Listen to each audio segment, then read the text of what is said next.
Hey, Dan here, and in this video you're going to learn about 3 careers ENFPs often get excited about, often invest years and tens of thousands, if not hundreds of thousands of dollars into education to pursue, and then ultimately end up being pretty disappointed. And this is based on my own experience as a coach and ENFP consultant, I guess we could call me, working with hundreds of ENFPs now around the world, and what I've heard from you guys about disappointments and the difference between a perception of what a career could be like and the actual reality.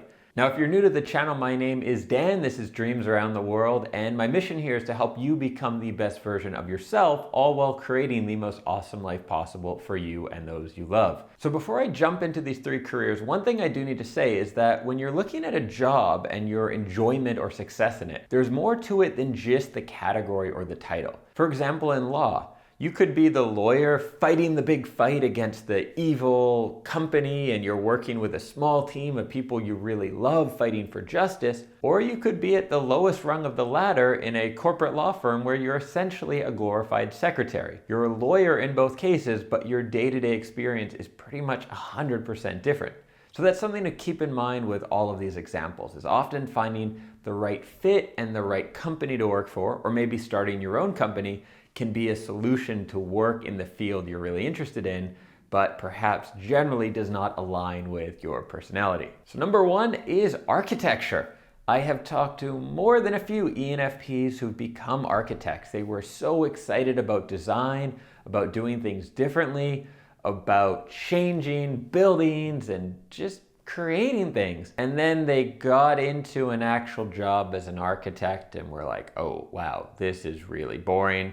There's a lot of admin work. I spend way too much of my time dealing with like permits and this sort of stuff rather than actually the designing. And the sad thing about this is I'm guessing, I've never been to architecture school, but I'm guessing in architecture school, you focus a lot on designing things, right? You're in charge of your whole project. So you make things and you have a lot more creativity and output, which as an ENFP is probably awesome. And then you get into a job, and if you're in a larger architecture firm, which everyone thinks that's what they want, you end up at the bottom of the ladder doing permits and doing paperwork, and it's really not nearly as enjoyable as you think it will be. One aside here, there is a very famous Danish architect that I'm almost positive is an ENFP after watching a documentary about him. I'll include that information about him in the show description.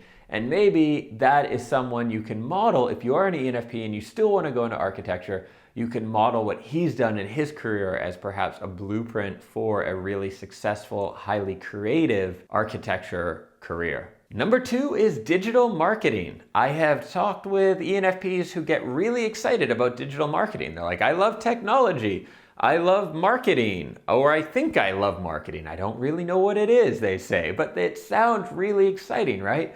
Move to San Francisco and get a great job at a progressive firm as a digital marketer. And then they realize that basically means looking at spreadsheets of Facebook ads and SEO optimization all day, and is like the worst possible ENFP job. This can happen in a lot of marketing and advertising jobs where the part of those jobs us ENFPs are really good at would be like the creative part, maybe copywriting, coming up with the sales copy, coming up with the concept, being really creative, maybe even understanding our audience and market research a little bit. The reality is with digital marketing, it's no longer the Mad Men era where you're sitting in a boardroom getting really creative and coming up with the best slogan and pitch. There are still some jobs like that, but most digital marketing is a lot more like spreadsheets, tracking, tweaking, these sorts of things, which I don't know, if you ask me, not very exciting, not something I'm very interested in. Now add to that in many cases, if you're working for a digital marketing agency, you don't really get to control what kind of clients you work with. So maybe they're big clients that are fine, but they're boring. Like it's a car company, you're not really excited about selling their cars or helping them promote. Or maybe you end up having to help market a company that you're not really morally aligned with. And that's even probably worse, right? So another potential downside to a generic digital marketing career. Now, whether or not learning digital marketing skills is valuable is a whole nother question. And as an entrepreneur myself, and as someone who encourages people to become entrepreneurs in many cases, learning some digital marketing skills to apply to your own business in your own style and with your own freedom could be really valuable. But as a career for an ENFP, probably not the best fit in 90% of cases. And the third one is being a high school teacher, or perhaps I can say just being a teacher in public school in general. A lot of ENFPs love helping people. We love teaching. The thought of being a teacher, that I could impact a life, that I could make a difference, that's exciting. I would love to do that. The reality is year one is really fun. Year two, still fun. You're meeting new students. You're creating the curriculum.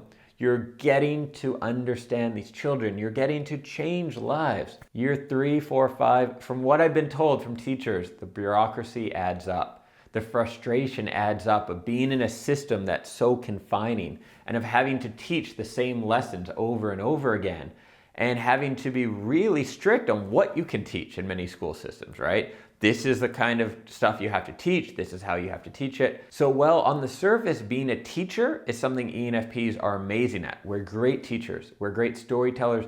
We're great at mentoring and developing other people. Actually being a teacher within the school system in many countries ends up being really frustrating and limiting and quite disappointing for ENFPs. Now, before you make any drastic decisions about changing your direction, I want you to think about what I said at the beginning of this video. Not all environments are the same. There are environments where an ENFP could thrive as an architect, where they could be an awesome digital marketer, whatever that even means, and have a great time and be very creative doing it. And I'm sure there are many teaching positions ENFPs are excellent at. But you've got to put in the time to find the right environment. And what I would suggest doing for that is finding someone who is really happy and successful in the career you want to do and learning from them, or at least buy them a dinner and find out about what they did differently, what route they took, and any advice they'd have to find a similar environment for yourself where you're going to be a lot happier. Thank you for watching. If you are new to the channel, I publish new videos every Sunday, Tuesday, and Thursday at 6 a.m. Eastern. So hit that subscribe button, hit the bell, and I will catch you in the next video soon. Thanks for watching.